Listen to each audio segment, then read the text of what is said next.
Apparently some people use little headbands to keep the fluff out of their eyes. 8 is chickens. November deadlines. Me, thinking November deadlines are miles away. Seeing this on October 20th was hilarious. Seeing this on November 11th is not. Oh, potatoes and molasses. There is a struggle between the classes. You ever regret making something? So my foot's totally stuck in there, right? I'm freaking out. The dog's having a seizure and I still got half a pie left. You don't understand. I would sell my firstborn to know how this story started. Well, it all started when Mrs. Hafer wanted me to babysit her dumb house. When I got the keys, I sat them on top of this pie that I found on the counter. I knew it was going to be given to the family for dessert if I didn't eat it soon, so I was going to plan to eat it in my teacher's house and dump all the crumbs on her bed. So it's a win-win, right? Besides, she wouldn't find out about the crumbs until after I was paid, and this teacher hates me anyway. Then, I got distracted when this hot cheerleader calls me asking about what movie I'd recommend, but before I could answer, I realized that my mom would be there any second to serve dinner, and there was no way I was sharing that pie. So I bust out of there with the pie and the keys, and the moment I get in the house, I start chowing down on the pie with my bare hands, trying to eat this thing before anyone knows I took it, right? Well, since the pie crust was dry, I chugged a 2-liter bottle of soda whenever my throat would get dry, and eventually, I really needed to go. Only when I went to flush, the water wouldn't stop flowing, and there was no plunger to be found. Usually I'd just shrug and say it was Josh's fault or something, but let's get real here. Mrs. Haferwold blamed me about her toilet overflowing if I was 30 states away. So I jammed my foot in there, hoping it'd make the toilet stop flushing. Then my phone rings, and I knew it was my mom, asking where her pie went, and because Meg Han decided it'd be a great idea to make my ringtone a bunch of cats meowing, Mrs. Hafer's dog, Tiberius, starts freaking out, bashing into the door over and over again. Now anyone who knows this dog knows that this dog will happily eat anything, and that includes the pie, and probably myself. So my foot's totally stuck in there, right? I'm freaking out. The dog's having a seizure, and I still got half a pie left. I feel it necessary to reblog, since I just read that whole thing. Forgive me, Father, for I'm back on my bullsh. Image description. Tag reading forgive me, Father, for I'm back on my bullsh. The AO3 tag of the day is me returning to this blog. What kind of fish is made of only 2 sodium atoms? Tuna. I actually want to cry. Concept. Instead of monster girls, girl monsters. Great inhuman beasts from beyond the time and space, wholly lacking in discernible terrestrial anatomy, yet able to flawlessly perform human-style femininity. Shoggoths in pinafore dresses? Yes please. I guess it croaked. Big Bang Theory is awful for obvious reasons, but honestly, shout out to them for inventing Bazinga, so I have a word I can drop into any conversation for a one-hit kill. Bazinga and every pony are the closest we will get to real-world dragon shouts. Unrelenting frenzy. Huo. Every pony. Bazinga.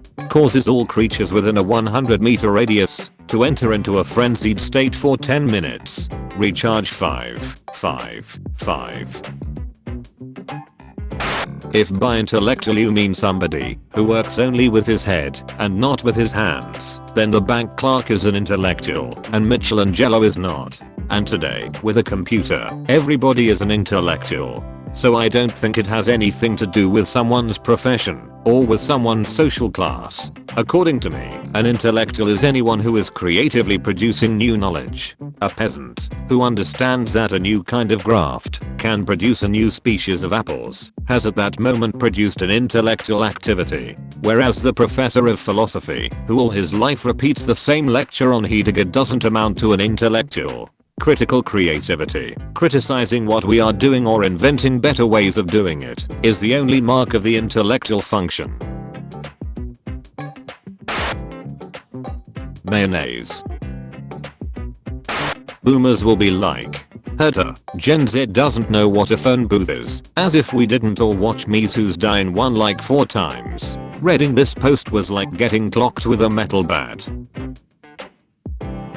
Breaking news. A bear named Big Boy was raiding honey production facilities near Turkey's Trabzon and Sirmian province. Agricultural engineer Ibrahim Sedef saw an opportunity and used Big Boy's night raids as a test to determine which type of honey was the best. In multiple, double-blind trials, Big Boy always preferred the rare, expensive Anza honey, followed closely by chestnut, flower, and pinewood honey.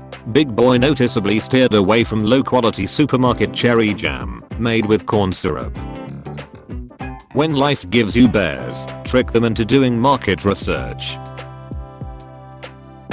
I feel like there's a pit under YouTube headquarters that YouTubers to be spawned out of, and then the staff there assigns them millions of followers. Because literally every time I hear a news story about some fucked up thing a YouTuber did, it's someone that me nor anyone in any of my social circles has ever heard of before. Can you name any of these fuckers? Content Creator of the Year: Jack Calrage Dunlop, Benjamin, Dr. Lupo, Sally Luwak Wheeler, David Greft Martinez, Michael Shroud Grasisik. That nomination list is exactly why I made this post. Who the F are any of these? These legitimately sound like randomly generated names from a YouTuber username generator.